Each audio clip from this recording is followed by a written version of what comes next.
پێویستە ئیمکانی مانۆڕدان بە ڤیرۆسی کۆڕۆنا لە ڕژیم زەوت بکرێ. ئەمڕۆ نەتەنیا هەژاری، بێکاری و گرانی بەشێک لە کێشە و گرفتە سەرەکیەکانی ژیان و بەرۆکی زۆربەی خەڵکی ئێرانیان گرتووە، بەڵکو پێویستە پەتای کۆڕۆناش بە لیستی دوور و درێژی گرفتاریەکانی ژیانی ژێردەسەڵاتی ڕژیمی ئیسلامی ئزافە بکرێت.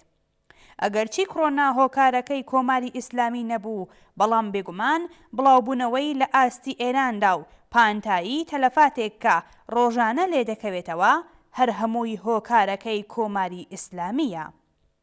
زەرەر و زیانە قورسەکانی ئەم پەتایە نابێ لە پەیڕەو نەکردنی پێوەرە تەندروستیەکان لەلایەن بەشێک لە خەڵکەوە لە قەڵەم بدەین، بەڵکو پێویستە هۆکارەکەی ئەساسەن لە کەڵک وەرگرتنی دژە مرۆیی ڕژیم لە بڵاوبوونەوەی ئەم نەخۆشیەدا ببینین. هەوڵی یەکجار سنووردانی ئەم ڕژیمە بۆ دابینکردنی واکسینی کۆڕۆنا هەر لەم بوارەدا قابلی شیکردنەوەیە. بەپەی ئاماری ڕسمی وەزارەتی تەندروستی ڕژیم، کۆی نەخۆشانی کۆڤیدی-19 لە ئێران تا 25 مانگی خاکەلێوە گەیشتوەتە 2,143,794 کەس و ژمارەی گشت قوربانیانیش گەیشتوەتە 32,616 کەس. لە ئێستادا کەم و زۆر هەموو ئۆستانەکانی ئێران لە بارودۆخی سووردان و سیستمی پزیشکی و دەرمانی ئێران لە بەرەنگار بوونەوە لەگەڵ ئەم نەخۆشیە لەسەر لێواری دارمانە. لە نوێترین وتەکاندا لەم بارەوە حسین قشلاقی ئەندامی شورای باڵای نیزامی پزیشکی وتوویەتی کە ئامارەکانی کۆڕۆنا لە ئێران کەم ڕادەگەیەندرێن و ئاماری قوربانیانی کۆڕۆنا لە ئێران 3 تا 4 بەرابەری ئەو ئامارە ڕسمیەیە کە وەزارەتی تەندروستی ڕای دەگەیەنێ. هەر لەم پەیوەندەدا سەرۆکی ڕێکخراوی نیزامی پزیشکی مەشهەد لەم دواییانەدا وتوویەتی کە کارەساتێکی مرۆیی لە ئێراندا خەریکە ڕوودەدات و هیچ ڕێگایەک بێجگە لە قەرەنتینەی شارەکان و واکسیناسیۆنی بەرین بوونی نییە. دکتۆر ئەلی بیرجەندی نژاد وێڕای هۆشداردان وتی پلەی ئێران لە بوار قوربانیانی کۆڕۆنا بەردەوام دەڕواتە سەرێ و تەنانەت یەک ڕۆژ و درەنگی خستنی واکسیناسیۆنی گشتی کارێکی یەکجار هەڵەیە. ئەو دەڵێ ئەگەر وەزارەتی تەندروستی لە نەورۆزدا بە هەر هۆکارێک نەیتوانی بە شێوەی کاریگەر بێتە مەیدان لانیکەم لە بوار واکسیناسیۆنی بەرینەوە نەیدۆڕێنێ، چونکە لە ئێستادا چاوەڕوانی هەموو کۆمەڵگا لە دەوڵەت دابینکردنی واکسێنە.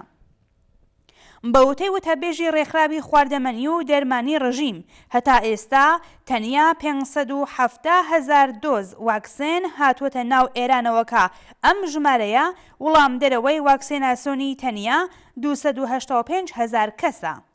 ئەوەش لە حاڵێکدایەکە بەرپرسانی ڕژیمی ئیسلامی وتوبوویان کە هەتا کۆتایی ساڵی 1399 هەتاوی 3 ملیۆن دۆز واکسێن لە هاوڵاتیان دەدرێ. بەڵام ئەم ڕقەمە هەتا ئێستا گەیشتوەتە نزیک 125,000 دۆز. هەواڵنێری بلومبێرگ کە پەیگیری خێرایی واکسیناسیۆنە لە ئاستی جیهاندا ڕایگەاندووە کە ڕژیمی دەسەڵاتدار لە ئێران کە خێرایی واکسیناسیۆنی 4,000 دۆز واکسێنە لە ڕۆژدا 10 ساڵی پێویستە تا 75% جەمعیەتەکەی واکسێنە بکات. لەوەها بارودۆخێکدا ناوەندی ئاماری ڕژیمی کۆماری ئیسلامی ڕایگەاندووە کە ئاماری بێکاری لە ئێران بەل لە بڵاوبوونەوەی ڤیرۆسی کۆڕۆنا لە ئێران 10% لە خوارتر بوو، بەڵام لەگەڵ گشتگیربوونی کۆڕۆنا ئەم ئامارە چووەتە سەرێ و گەیشتوەتە پەتر لە 6 ملیۆن کەس. هەڵبەت لەم بوارەدا بێگومان ئاماری واقعی یەکجار زیاتر لەو ئامارانەیە کە لەلایەن ناوەندەکانی ڕژیمەوە ڕادەگەیەنرێ. بەدەل لە مەسەلەی بێکاری هەر لەو ماوەیەدا قەیمەتی کاڵاکان لە خواردەمەنیەوە بگرێتە کرەی ماڵ و کرەی ئۆتۆبوس و تاکسی و هەموو پێداویستەکانی ژیانی خەڵک بەردەوام چووەتە سەرێ. ئەگەر ئابووری ڕوو لە داڕمان و شکستی سیاسی ڕژیم لە قەباڵ خەڵک و نەمانی ڕەوایی ئەم ڕژیمە بۆ زۆربەی هەر زۆری خەڵکی ئێران بخەینە پەنا یەکتر، ئەو کات بۆمان دەردەکەوێت کە بۆچی ڕژیمی ئیسلامی لە قەباڵ گرتنەبەری هەوڵی جددی بۆ ڕێگری لە بڵاوبوونەوەی کۆڕۆنا و دابینکردنی واکسێن بەم جۆرە بەخاوی کەوتوەتە کار.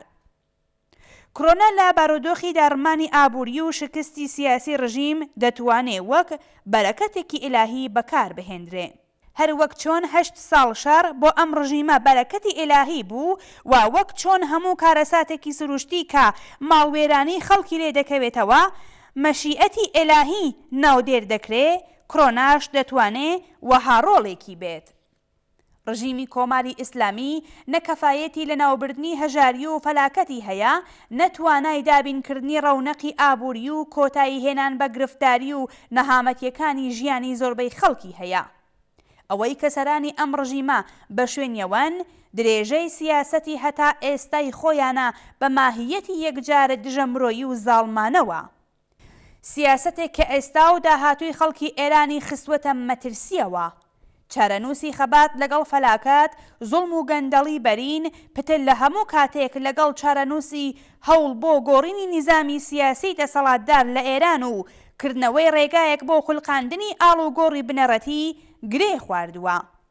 بێگومان ئەو ئاڵ و گۆڕەش لە چوارچێوەی ئەم دەسەڵاتەدا بە هیچ شێوەیەک نایێتە دی. ئەمڕۆ لە قەباڵ وەها ئاراستەیەک لە ڕژیمی ئیسلامی دابینکردنی تەندروستی و سڵامەتی خەڵکو و هەوڵی خێرا بۆ دابینکردنی واکسێنی بەخۆڕایی و واکسێناسیۆنی هەموو هاوڵاتیان پێویستە ببێتە خواستی سەرەکی و گشتی خەڵک. پێویستە ئیمکانی مانۆڕدان بە ڤیرۆسی کۆڕۆنا لە ڕژیم زەوت بکرێت تا زەوی ژێرپێی سەرانی ڕژیم کە بە قیمەتی ماڵوێرانی خەڵک لە هەوڵی زەمانەتکردنی درێژەی دەسەڵاتە نگریسەکەیاندان داخ بێت.